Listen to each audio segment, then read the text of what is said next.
Oh, well, do you want to let the people know what the last chapter was about? The last chapter was all about Ron and Harry trying to find dates for the Yule Ball and failing miserably at it. Found out that Cho was going with none other than Cedric Diggory. Uh-huh. Harry's mortal enemy. Well, now, anyway. For now. His school enemy. Ron asked out Fleur and failed at that. He failed worse than Harry because Cho seemed like she actually wanted to go with Harry. Just happened to be that Cedric asked her out first. Fleur, she just kinda, but don't talk to me. Yeah, Ron, had a reaction to it. He just,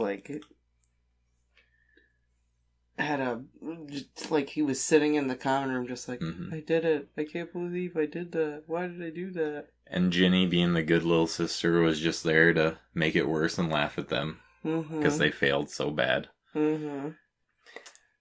Oh, that Ginny just seemed upset when Harry said that he asked Cho.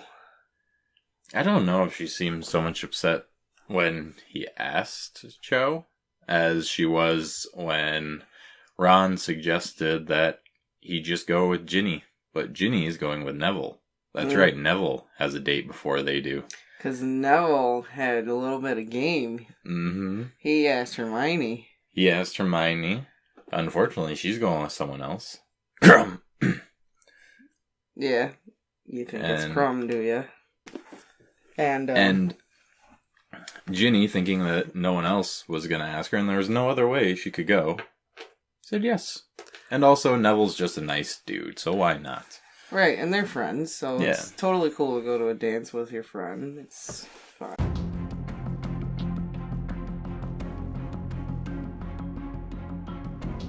Chapter 23, The Yule Ball.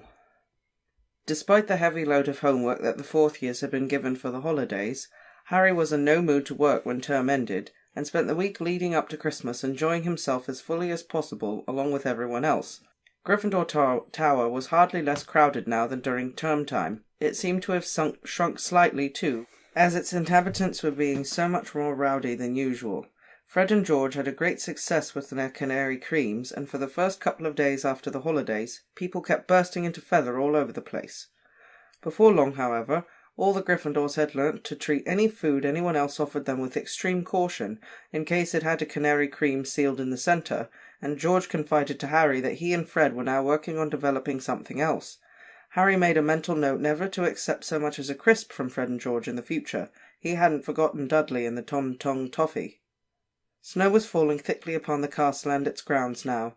The pale blue Beaubaton carriage looked like a large, chilly, frosted pumpkin next to the iced gingerbread house that was Hagrid's cabin, while the Durmstrang ship's portals were glazed with ice, the rigging white with frost. The house elves down in the kitchens were outdoing themselves with a series of rich, warming stews and savoury puddings, and only Fleur Delacour seemed to be able to find anything to complain about. "It is too heavy, all this Hogwarts food," she heard her saying grumpily as they left the great hall behind her one evening, Ron skulking behind Harry, keen not to be seen by Fleur. "I will not fit into my dress robes." "Ah, there's a tragedy," said Hermione snappily, as Fleur went out into the entrance hall. "She really thinks a lot of herself, that one, doesn't she?" "Hermione, who are you going to the ball with?" said Ron. He kept springing this question on her, hoping to startle her into a response by asking it when she least expected it. However, Hermione merely frowned and said, "I'm not telling you. You'll just make fun of me." "You're joking, Weasley," said Malfoy behind them. "You're not telling me someone's asked that to the ball? Not the long-molered mudblood?" Harry and Ron both whipped round, but Hermione said loudly, waving to someone over Malfoy's shoulder, "Hello, Professor Moody."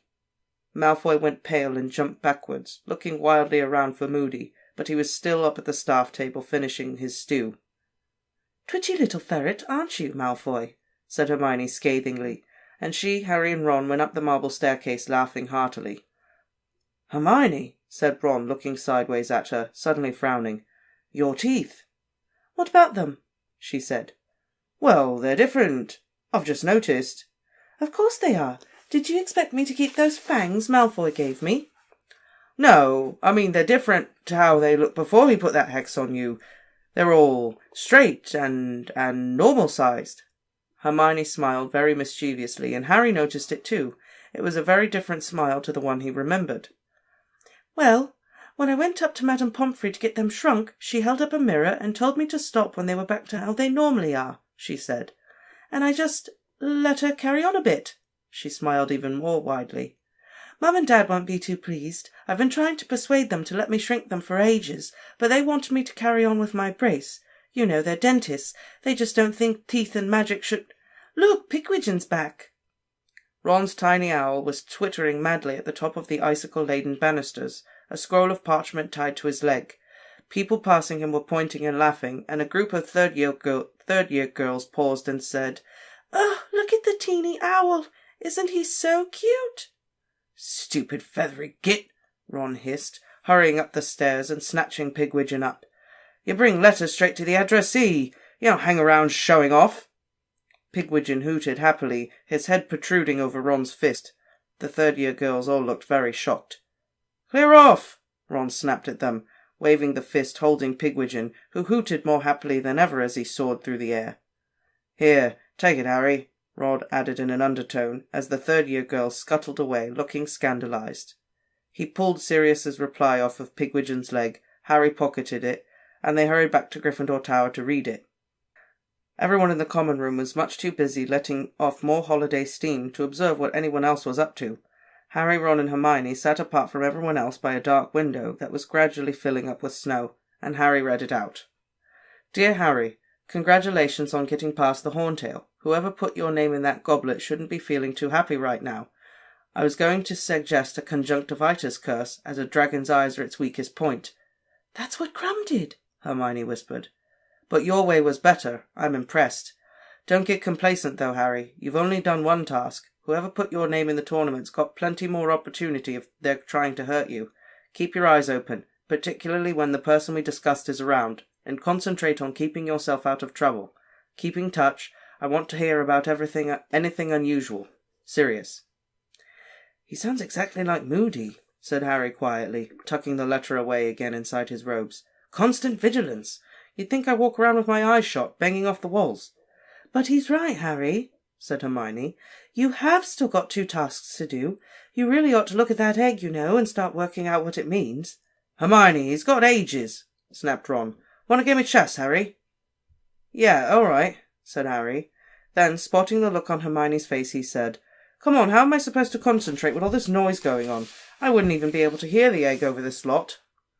"Oh, I suppose not," she sighed, and she sat down to watch their chess match, which culminated in an exciting checkmate of Ron's, involving a couple of recklessly brave pawns and a very violent bishop.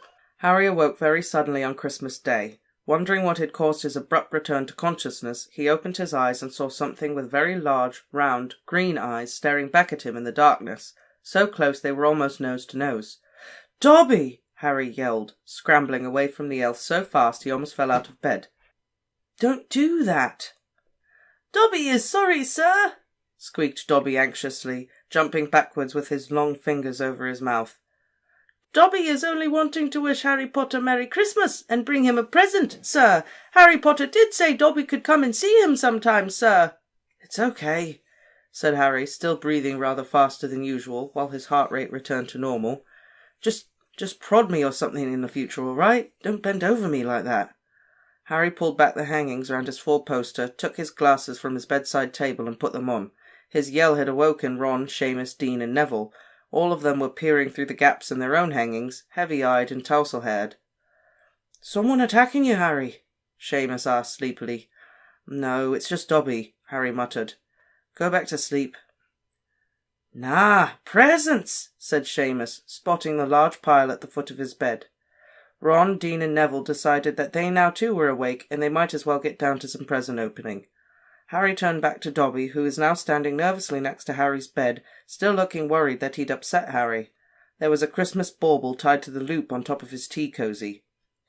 "Can Dobby give Harry Potter his present?" he squeaked tentatively. "Course you can," said Harry. I've got something for you too." It was a lie. He hadn't bought anything for Dobby at all, but he quickly opened his trunk and pulled out a particularly knobbly pair of rolled-up socks. They were his oldest and foulest, mustard yellow, and had once belonged to Uncle Vernon. The reason they were extra knobbly was that Harry had been using them to cushion his sneaker-scope for over a year now. He pulled out the sneaker-scope and handed the socks to Dobby, saying, "Sorry, I forgot to wrap them." But Dobby was utterly delighted. "Socks are Dobby's favourite clothes, sir," he said, ripping off his odd ones and pulling on Uncle Vernon's. "I has 7 now, sir. But, sir," he said, his eyes widening, having pulled both socks up to their highest extent so that they reached the bottom of his shorts, "they has made a mistake in the shop, Harry Potter. They is giving you 2 the same." "Oh, no, Harry, how come you didn't spot that?" said Ron, grinning from over his own bed, which was now strewn with wrapping paper. "Tell you what, Dobby, here you go. Take these 2, and you can mix 'em up proper. And here's your jumper." He threw Dobby a pair of violet socks he'd just unwrapped, and the hand-knitted sweater Mrs. Weasley had sent. Dobby looked quite overwhelmed. "Sir is very kind," he squeaked, his eyes brimming with tears again, bowing deeply to Ron. "Dobby knew Sir must be a great wizard, for he is Harry Potter's greatest friend, but Dobby did not know that he is also as generous of spirit, as noble, as selfless." "They're only socks," said Ron, who'd gone slightly pink around the ears, though looking rather pleased all the same. "Wow, Harry!" He had just opened Harry's present, a Chudley Cannon's hat. "Cool!" He jammed it on his head, where it clashed horribly with his hair. Dobby now handed Harry a small package which turned out to be socks. "Dobby is making them himself, sir," the elf said happily. "He is buying the wool out of his wages, sir." The left sock was bright red and had a pattern of broomsticks upon it. The right sock was green with a pattern of snitches. They're really... "Well, thanks, Dobby," said Harry, and he pulled them on, causing Dobby's eyes to leak with happiness again. "Dobby must go now, sir. We is already making Christmas dinner in the kitchens," said Dobby, and he hurried out to the dormitory. Harry's other presents were much more satisfactory than Dobby's odd socks, with the obvious exception of the Dursleys, which consisted of a single tissue, an all-time low. Harry supposed they, too, were remembering the Tun-Tung Toffee. Hermione had given Harry a book called Quidditch Teams of Britain and Ireland, Ron a bulging bag of dung bombs, Sirius a handy penknife with attachments to unlock any lock and undo any knot, and Hagrid a vast box of sweets including all Harry's favourites, Bertie Bott's every flavour beans, chocolate frogs, Drubel's best blowing gum, and fizzing Whizbees. There was also, of course, Mrs. Weasley's usual package, including a new jumper, green with a picture of a dragon on it. Harry supposed Charlie had told her all about the horntail, and a large quantity of homemade mince pies. Harry and Ron met up with Hermione in the common room, and they went down to breakfast together. They spent most of their morning in Gryffindor Tower, where everyone was enjoying their presents, then returned to the Great Hall for a magnificent lunch, which included at least 100 turkeys and Christmas puddings, and large piles of Cribbage's wizard crackers. They went out onto the grounds in the afternoon. The snow was untouched except for the deep channels made by the Durmstrang and Beauxbaton students on their way up to the castle. Hermione chose to watch Harry and the Weasleys snowball fight rather than join in, and at 5 o'clock she said she was going back upstairs to get ready for the ball. "What, you need 3 hours?" said Ron, looking at her incredulously and paying for his lapse in concentration, when a large snowball, thrown by George, hit him hard on the side of the head. "Who are you going with?" he yelled after Hermione, but she just waved and disappeared up the stone steps into the castle. There was no Christmas tea today, as the ball included a feast, so at 7 o'clock, when it became hard to aim properly, the others abandoned their snowball fight and trooped back up the stairs to the common room.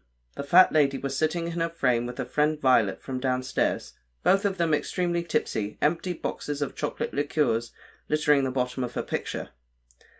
"Larry fights, that's the one," she giggled when they gave the password, and she swung forward to let them inside.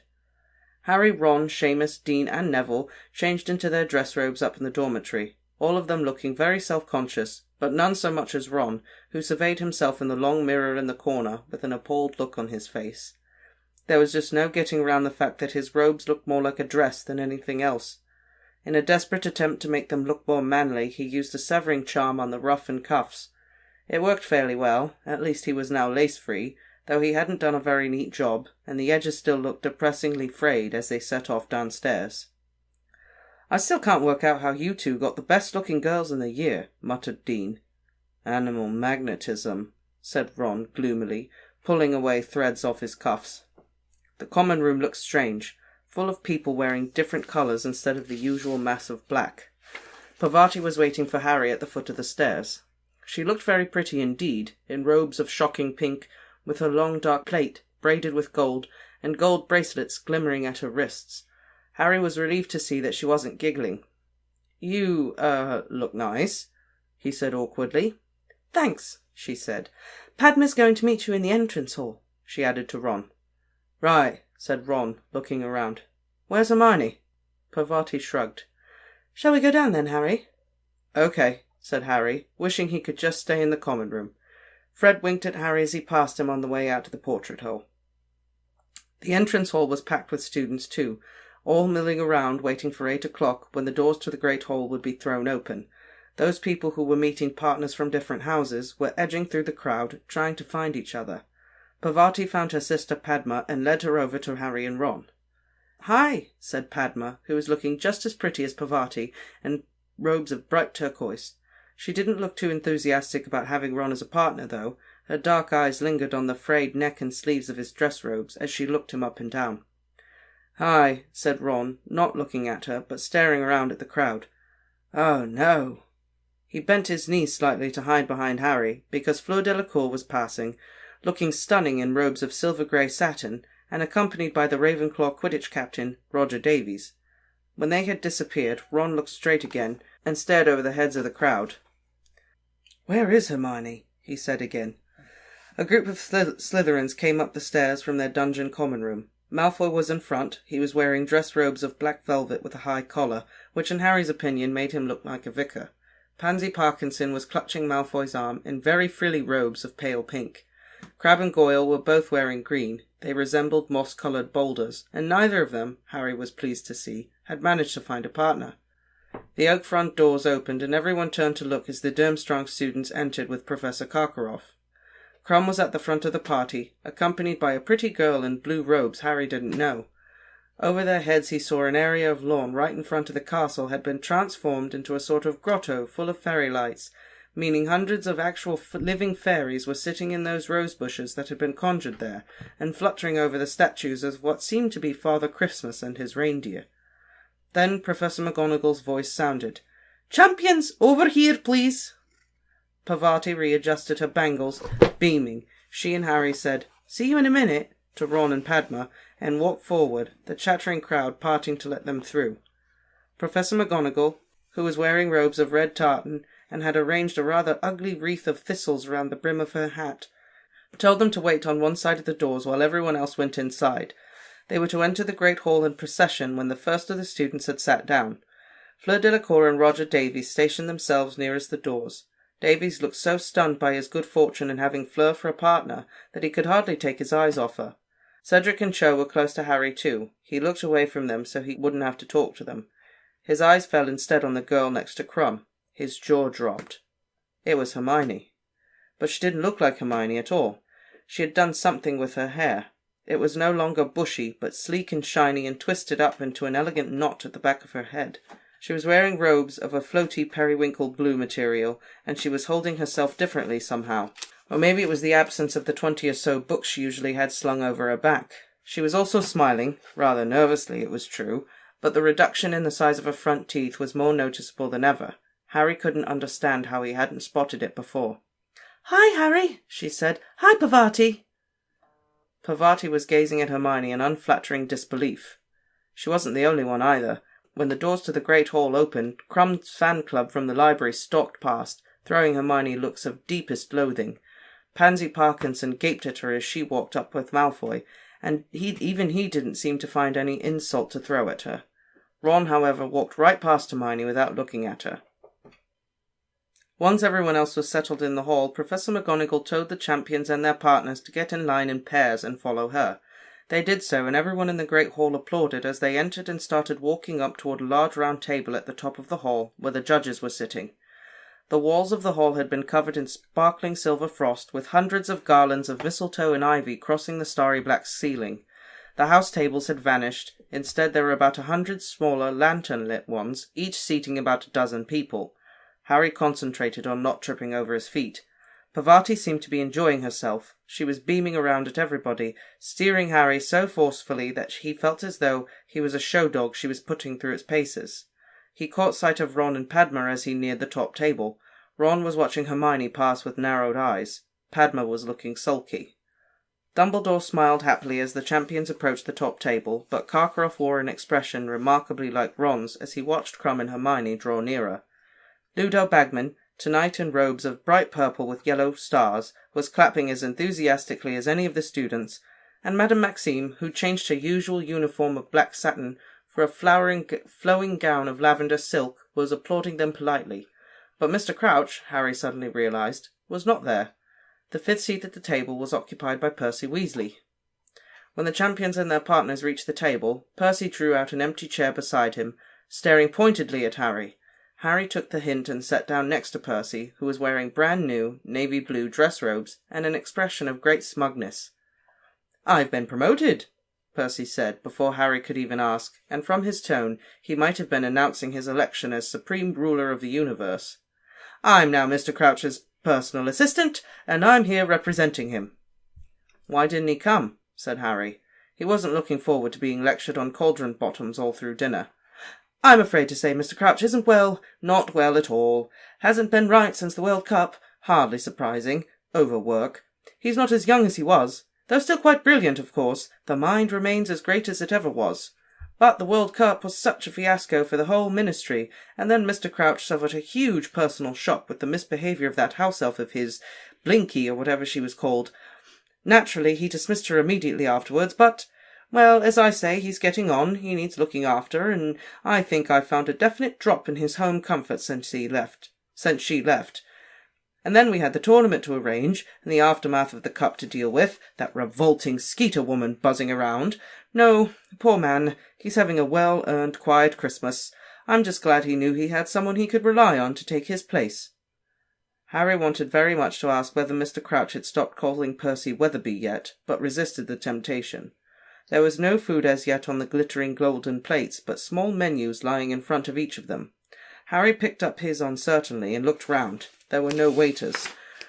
Dumbledore, however, looked carefully down at his own menu and then said very clearly to his plate, "Pork chops!" And pork chops appeared. Getting the idea, the rest of the table placed their orders with their plates too. Harry glanced up at Hermione to see how she felt about this new and more complicated method of dining. Surely it meant plenty of extra work for the house elves. But, for once, Hermione didn't seem to be thinking about SPEW. She was in deep talk with Victor Krum, and hardly seemed to notice what she was eating.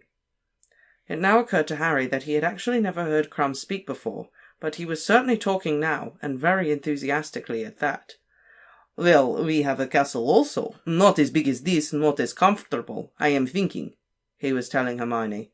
"We have just 4 floors, and the fires are lit only for magical purposes. But we have grounds larger than these, though in winter we have very little daylight, so we are not enjoying them. But in summer we are flying every day over the lakes and the mountains." "Not now, Victor," said Karkaroff with a laugh that didn't match his cold eyes. "Don't go giving away anything else now, or your charming friend will know exactly where to find us." Dumbledore smiled, his eyes twinkling. "Igor, all this secrecy. One would almost think you didn't want visitors." "Well, Dumbledore," said Karkaroff, displaying his yellowing teeth to their fullest extent, "we are protective of our private domains, are we not? Do we not jealously guard the halls of learning that have been entrusted to us?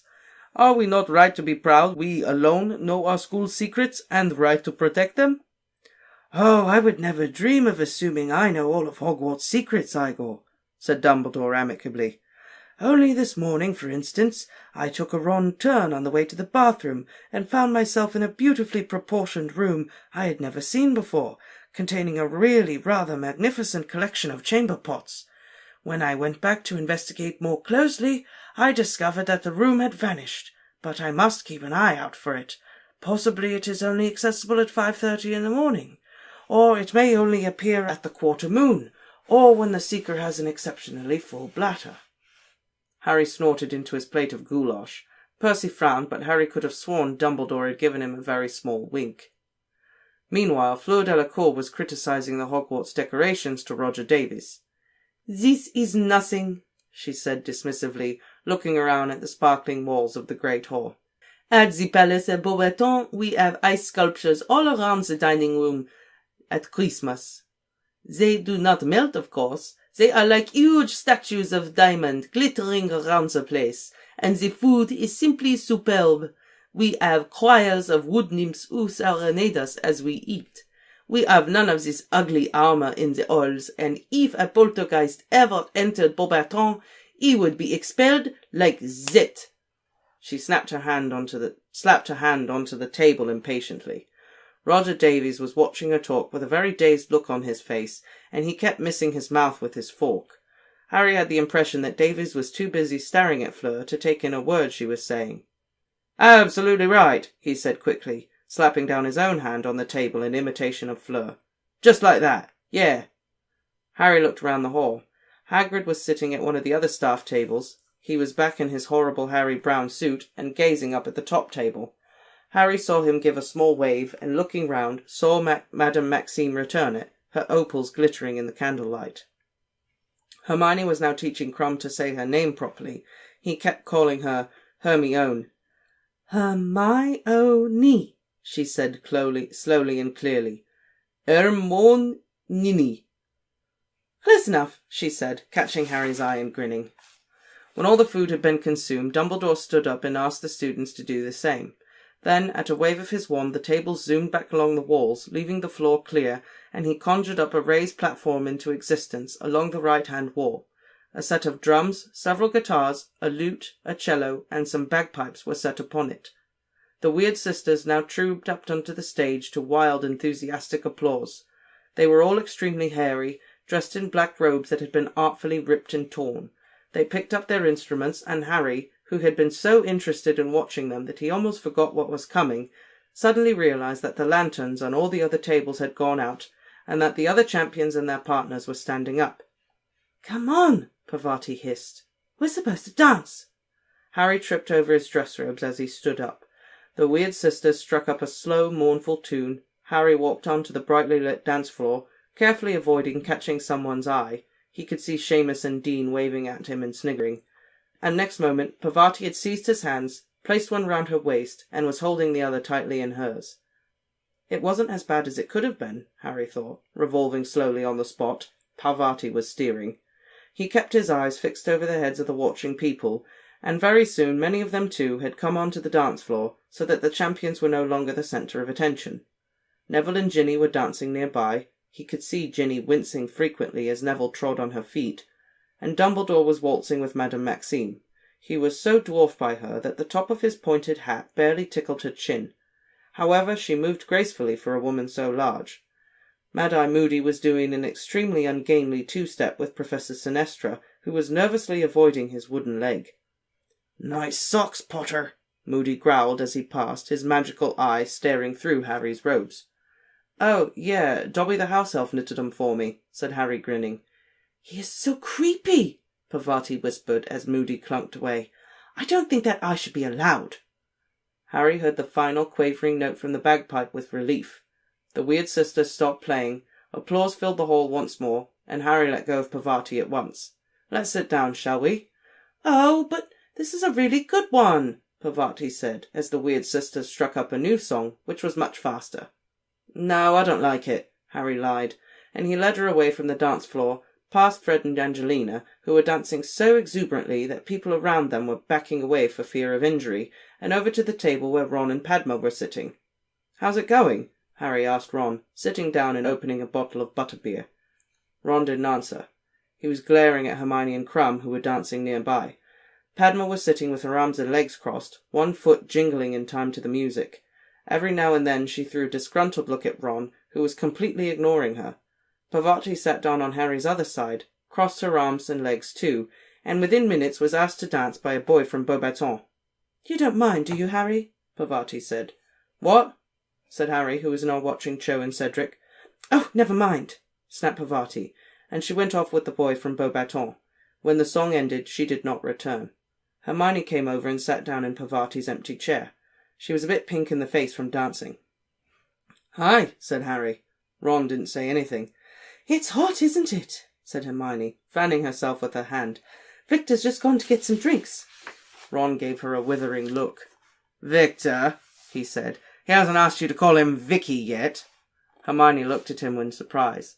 What's up with you? She said. Oh, if you don't know, said Ron scathingly. Oh, I'm not going to tell you. Hermione stared at him, then at Harry, who shrugged. Ron, what the... He's from Durmstrang, spat Ron. He's competing against Harry, against Hogwarts. You're... Ron was obviously casting around for words strong enough to describe Hermione's crime. Fraternising with the enemy, that's what you're doing. Hermione's mouth fell open. Don't be so stupid, she said after a moment. The enemy? Honestly, who was the one who was all excited when they saw him arrive? Who was the one who wanted his autograph? Who's got a model of him up in their dormitory? Ron chose to ignore this. I suppose he's asked you to come with him while you're both in the library. Yes, he did, said Hermione, the pink patches on her cheeks glowing more brightly. So what? What happened? Trying to get him to join Spew, were you? No, I wasn't. If you really want to know, He said he'd been coming to the library every day to try and talk to me, but he hadn't been able to pluck up the courage. Hermione said this very quickly, and blood blushed so deeply that she was the same colour as Parvati's robes. Yeah, well, that's his story, said Ron nastily. And what's that supposed to mean? Obvious, isn't it? He's Karkaroff's student, isn't he? He knows who you hang with. He's just trying to get closer to Harry, get inside information on him, or get near enough to jinx him. Hermione looked as though Ron had slapped her. When she spoke, her voice quivered. For your information, he hasn't asked me one single thing about Harry. Not one. Ron changed the tack at the speed of light. Then he's hoping you'll help him figure out what his egg means. I suppose you've been putting your heads together during those cosy little library sessions. I'd never help him work out that egg, said Hermione, looking outraged. Never. How could you say something like that? I want Harry to win the tournament. Harry knows that, don't you, Harry? You've got a funny way of showing it, said Ron. This whole tournament's supposed to be about getting to know foreign wizards and making friends with them, said Hermione shrilly. No, it isn't, shouted Ron. It's about winning. People were starting to stare at them. Ron, said Harry quietly, I haven't got a problem with Hermione coming with Crumb. But Ron ignored Harry too. Why don't you go and find Vicky? He'll be wondering where you are, said Ron. Don't call him Vicky! Hermione jumped to her feet and stormed off across the dance floor, disappearing into the crowd. Ron watched her go with a mixture of anger and satisfaction on his face. Are you going to ask me to dance at all? Padma asked him. No, said Ron, still glaring after Hermione. Fine, snapped Padma, and she got up and went to join Parvati and the Beauxbatons boy, who had conjured up one of his friends to join them so fast that Harry could have sworn he had zoomed him there by summoning charm. Where is Hermione? Said a voice. Crumb had just arrived at their table clutching 2 butterbeers. No idea, said Ron mullishly, looking up at him. Lost her, have you? Crumb was looking surly again. Well, if you see her, tell her I have drinks, he said, and he slouched off. Made friends with Victor Crumb, have you, Ron? Percy had bustled over, rubbing his hands together and looking extremely pompous. Excellent. That's the whole point, you know. International magical cooperation. To Harry's annoyance, Percy promptly took Padma's vacated seat. The top table was now empty. Professor Dumbledore was dancing with Professor Sprout, Ludo Bagman with Professor McGonagall. Madame Maxime and Hagrid were cutting a wide path along the dance floor as they waltzed through the students, and Karkaroff was nowhere to be seen. When the next song ended, everyone applauded once more, and Harry saw Ludo Bagman kiss Professor McGonagall's hand and make his way back through the crowds, at which point Fred and George accosted him. What do they think they're doing, annoying senior ministry members? Percy hissed, watching Fred and George suspiciously. No respect. Ludo Bagman shook off Fred and George fairly quickly, however, and spotting Harry, waved and came over to the table. I hope my brothers weren't bothering you, Mr. Bagman, said Percy at once. What? Oh, not at all, said Bagman. No, they were just telling me a bit more about those fake wands of theirs. Wondering if I could advise them on marketing. I've promised to put them in touch with a couple of contacts of mine at Zonko's joke shop." Percy didn't look happy about this at all, and Harry was prepared to bet he would be rushing to tell Mrs. Weasley all about it the moment he got home. Apparently Fred and George's plans had grown even more ambitious lately if they were hoping to sell to the public. Bagman opened his mouth to ask Harry something, but Percy diverted him. "How do you feel the tournament's going, Mr. Bagman? Our department's quite satisfied. The hitch with the Goblet of Fire," he glanced at Harry, "was a little unfortunate, of course, but it seems to have gone very smoothly since then, don't you?" "Oh, yes," said Bagman cheerfully. "It's all been enormous fun. How's old Barty doing? Shame he couldn't come." "Oh, I'm sure Mr. Crouch will be up and about in no time," said Percy importantly. "But in the meantime, I'm more than willing to take up the slack. Of course, it's not all attending balls." He laughed airily. No, I've had to deal with all sorts of things that have cropped up in his absence. You heard Ali Bashir was caught smuggling a consignment of flying carpets into the country. And then we've been trying to persuade the Transylvanians to sign the international ban on dueling. I've got a meeting with their head of magical cooperation in the new year." "Let's go for a walk," Ron muttered to Harry. "Get away from Percy." Pretending they wanted more drinks, Harry and Ron left the table, edged around the dance floor, and slipped out onto the entrance hall. The front doors were open, and the fluttering fairy lights in the rose garden winked and twinkled as they went down the front steps, where they found themselves surrounded by bushes, winding ornamental paths, and large stone statues. Harry could hear splashing water, which sounded like a fountain. Here and there people were sitting on carved benches. He and Ron set off along one of the winding paths through one of those rose bushes, but they had only gone a short way when they heard an unpleasantly familiar voice. "Don't see what there is to fuss about, Igor." "Severus, you cannot pretend this isn't happening." Karkaroff's voice sounded anxious and hushed, as though keen not to be overheard. "It's been getting clearer and clearer for months. I am becoming seriously concerned. I can't deny it." "Then flee," said Snape's voice curtly. "Flee. I will make your excuses. However, I am remaining at Hogwarts." Snape and Karkaroff came around the corner.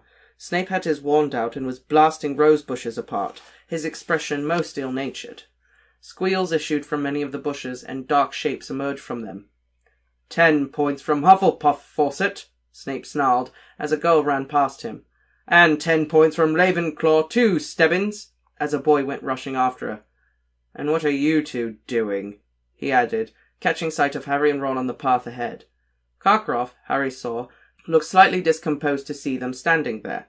His hand went nervously to his goatee and began winding it around his finger again.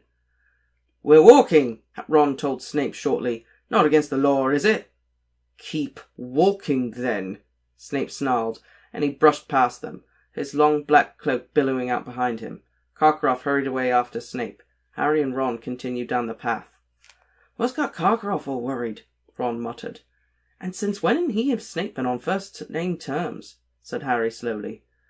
They reached a large stone reindeer now, over which they could see sparkling jets of a tall fountain. The shadowy outlines of 2 enormous people were visible on a stone bench watching the water in the moonlight, and then Harry heard Hagrid speak. "Moment I saw your I knew," he was saying in an oddly husky voice. Harry and Ron froze.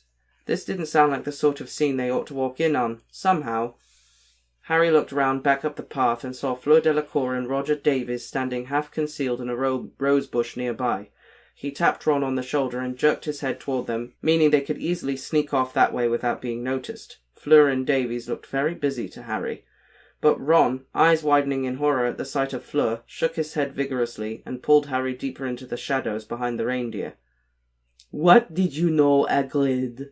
said Madame Maxime, a distinct purr in her low voice. Harry definitely didn't want to listen to this.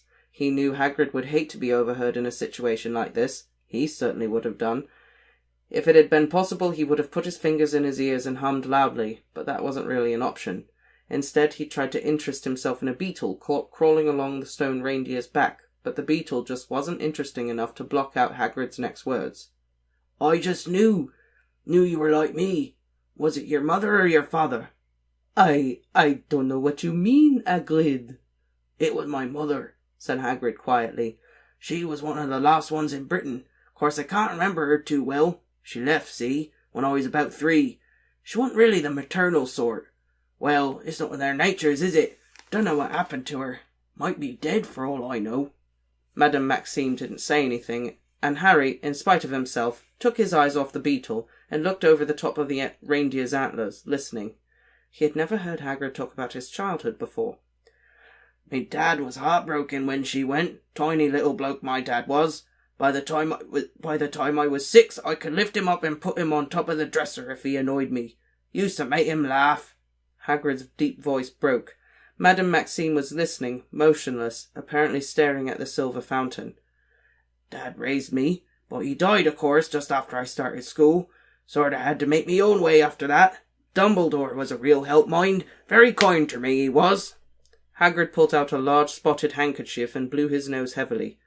"So, anyway, enough about me. What about you? Which side you got it on?" But Madame Maxime had suddenly got to her feet. "It is chilly," she said, but whatever the weather was doing, it was nowhere near as cold as her voice. "I think I will go in now." "Eh?" said Hagrid blankly. "No, don't go. I've never met another one before." "Another what, precisely?" said Madame Maxime, her tone icy. Harry could have told Hagrid it was best not to answer. He stood there in the shadows, gritting his teeth, hoping against hope he wouldn't, but it was no good. "Another half-giant, of course," said Hagrid. "How dare you!" shrieked Madame Maxime. Her voice exploded through the peaceful night air like a foghorn. Behind him, Harry heard Fleur and Roger fall out of the rose bush. "I have never been more insulted in my life. Half-giant? Moi? I have big bones." She stormed away. Great multicoloured swarms of fairies rose into the air as she passed, angrily pushing aside bushes. Hagrid was still sitting on the bench staring after her. It was much too dark to make out his expression. Then, after about a minute, he stood up and strode away, not back to the castle, but off out into the grounds in the direction of his cabin. "Come on," said Harry very quietly to Ron. "Let's go." But Ron didn't move. "What's up?" said Harry, looking at him. Ron looked round at Harry, his expression very serious indeed. "Did you know," he whispered, "about Hagrid being half-giant?" "No," said Harry, shrugging. "So what?" He knew immediately from the look Ron was giving him that he was once again revealing his ignorance about the wizarding world. Brought up by the Dursleys, there were many things that wizards took for granted that were revelations to Harry, but these surprises had become fewer as he had moved up the school. Now, however, he could tell that most wizards would not have said, "So what?" upon finding out that one of their friends had a giantess for a mother. "I'll explain inside," said Ron quietly. "Come on." Fleur and Roger Davis had disappeared, probably into a more private clump of bushes. Harry and Ron returned to the great hall. Parvati and Padma were now sitting at a distant table with a whole crowd of Beauxbaton boys, and Hermione was once again dancing with Crumb. Harry and Ron sat down at a table far removed from the dance floor. "So," Harry prompted Ron, "what's the problem with giants?" "Well, they're... Ron struggled for words. "Not very nice," he finished lamely. "Who cares?" said Harry. "There's nothing wrong with Hagrid." "I know there isn't, but... Blimey, no wonder he keeps it quiet," Ron said, shaking his head. "I've always thought he got in the way of a bad engorgement charm when he was a kid or something. Didn't like to mention it."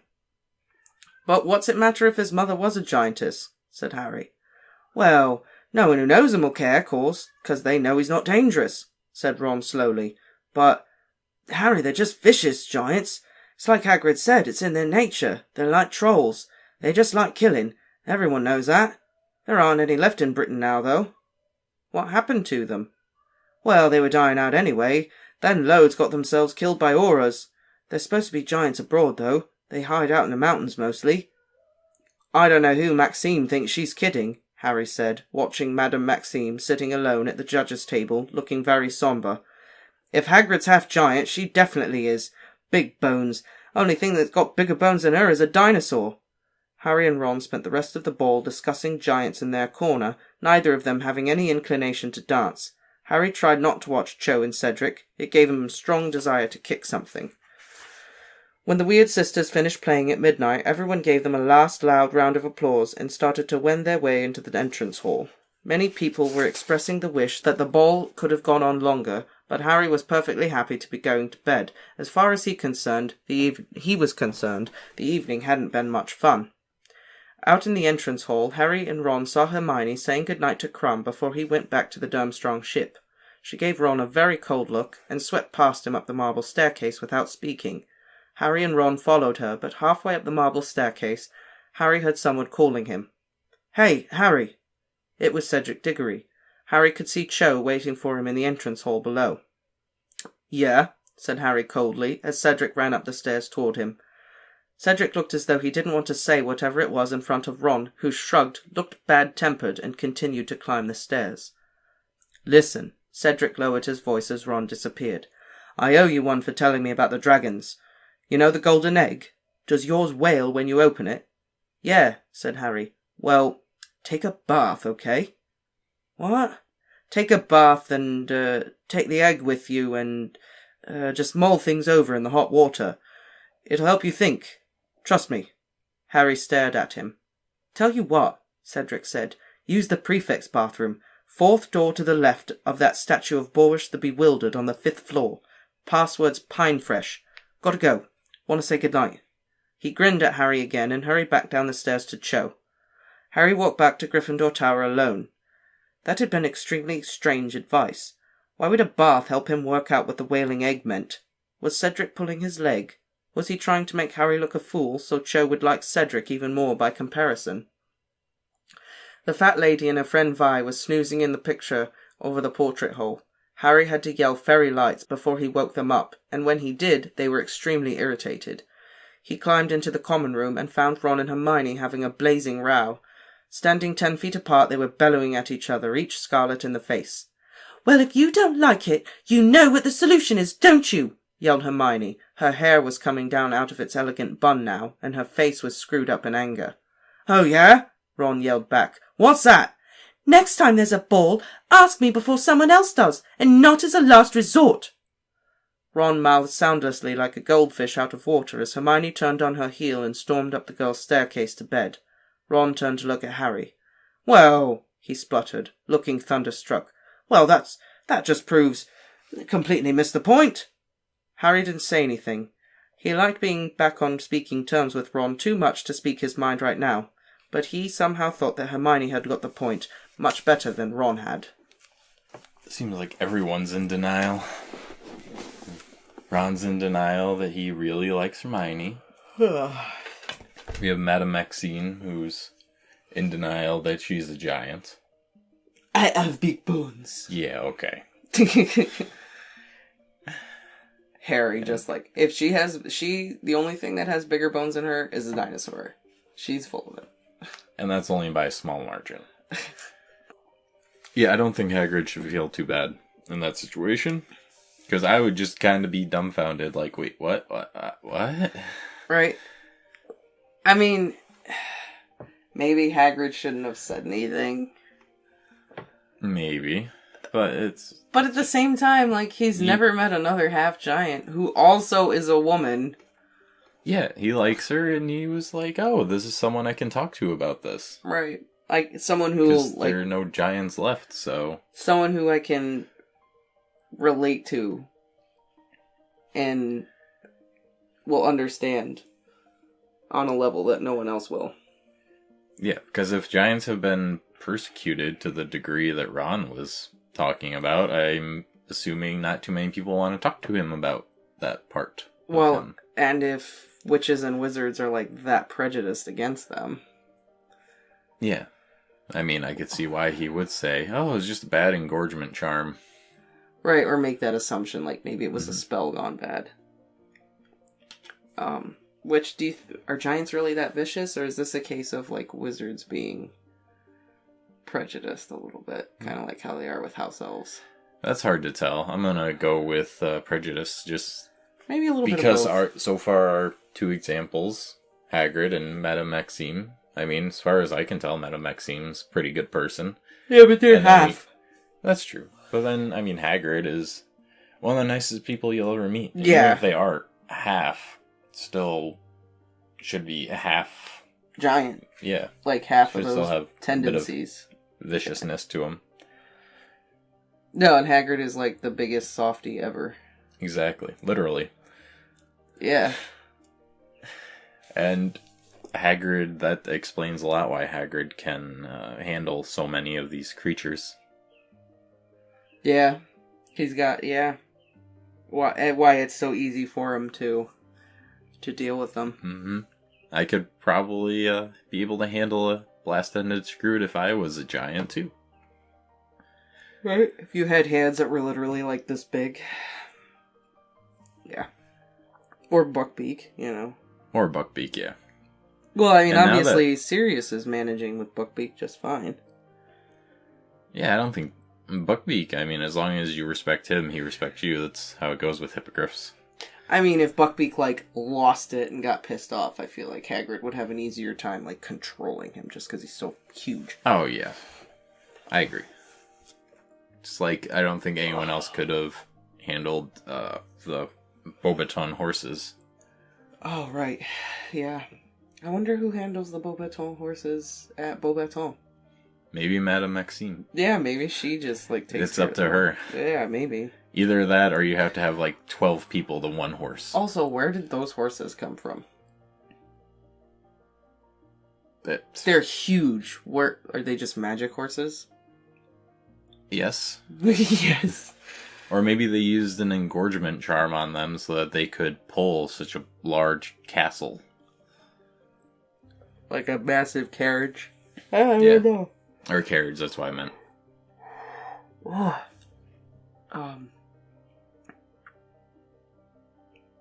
Yeah, I wonder if Madame Maxime had some, like, really traumatic experiences with being half giant. And that's why she's, like, so in denial about it. Probably. I mean, because they... if they were persecuted that much, but wouldn't Hagrid have had a similar upbringing if he was a half giant? Or maybe... Well, he had Dumbledore to, like, protect him, though. After he was 11? Yeah, but I mean, maybe, like, she's also a woman, so it would be different. By virtue of being a woman. Well, you say he has Dumbledore to protect him, but Harry gets picked on all the time, too. I mean, yeah he had Dumbledore there to speak to and stuff, but that doesn't take away him being... I'm just saying maybe Madame Maxime had some, like, really traumatic experiences that maybe she's just not as resilient as Hagrid. Because Hagrid is pretty resilient, I think. Like, he's a big softie, but, like, he recovers from stuff. Yeah. Pretty well.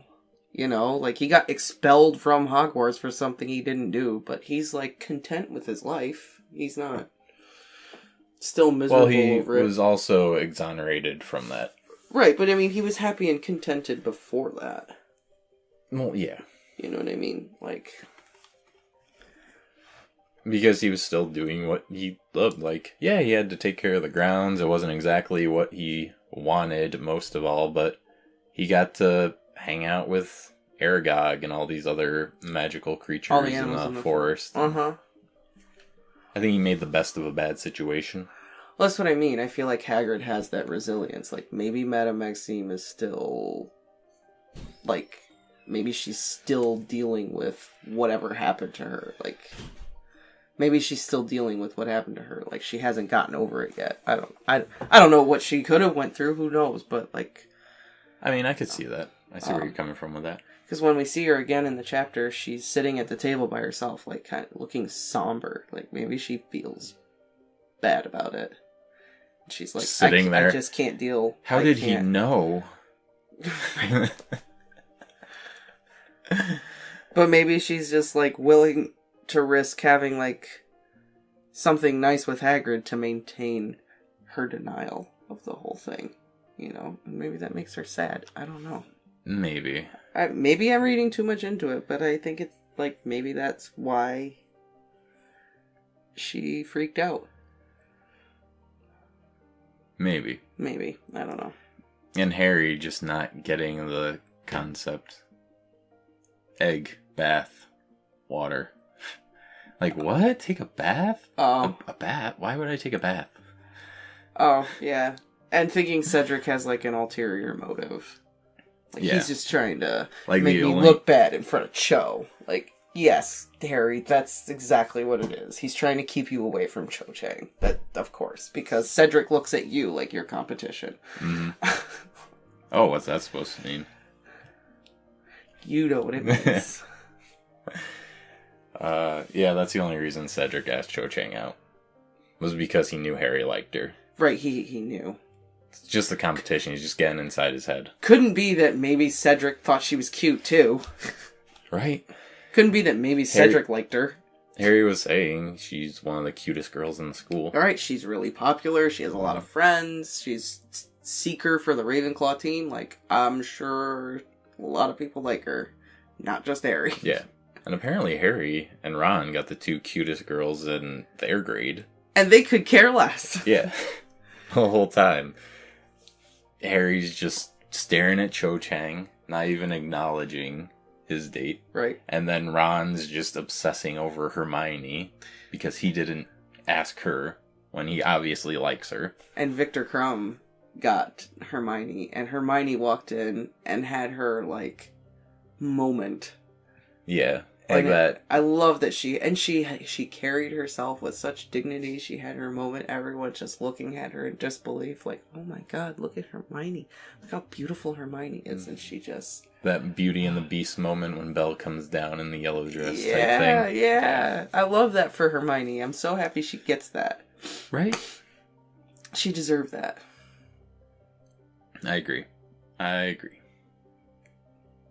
Let me think. You think Ron likes Hermione? Yeah. You think Hermione likes Ron?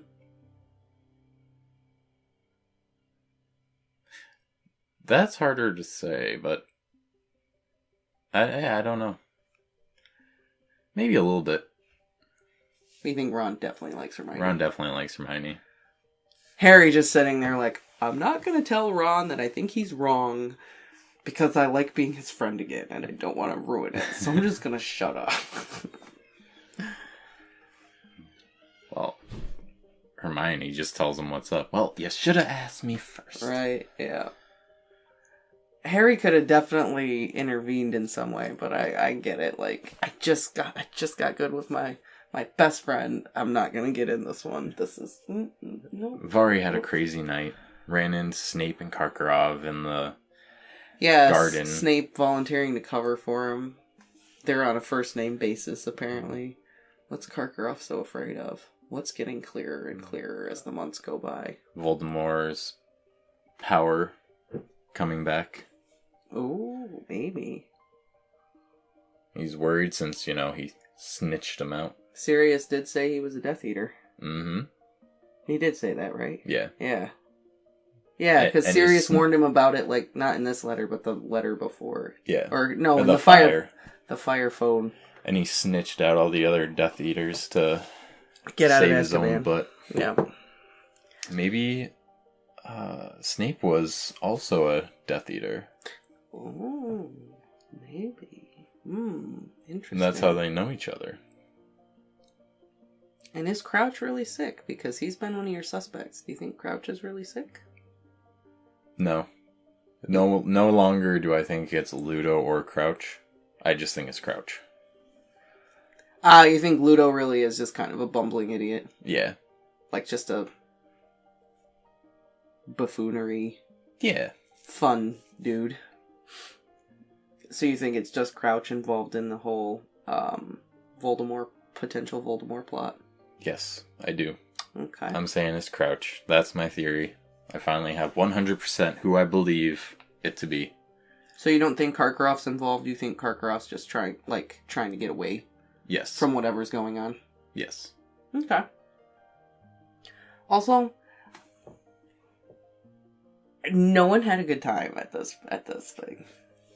Like, not really anyone had a good time. Dumbledore seemed to be having a great time. Dumbledore was the belle of the ball. Dumbledore was having a great time. Okay, Dumbledore had a good time, but he was probably, like, the only person who had, like, a great time. Because he danced